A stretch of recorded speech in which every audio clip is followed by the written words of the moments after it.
The same cleaning regimen this flu season, using a new tool they've never had before. And an electrostatic sprayer. It is an electrostatic sprayer. It's called a Victory hand sprayer. You can constantly do it daily instead of once a week when, a lot of your crew, that's a lot of work for one classroom for one person. This you can go in, the electrostatic clings all the way around the object and you can get in and get out that quick of time.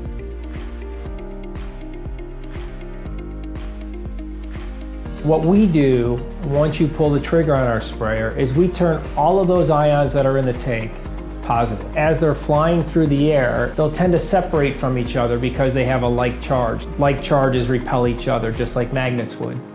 The benefit of electrostatic charge is that because they don't want to do that, they start piling in next to each other and as close as they can without landing on each other, which gives you a full coverage that you'll see when you spray with our sprayers. And secondly, it will continue to look for clean surfaces, even if that means wrapping around the back side of the surfaces.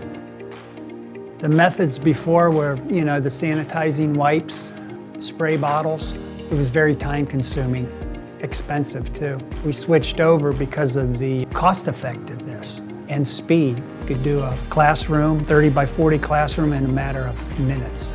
So that was one of the big reasons.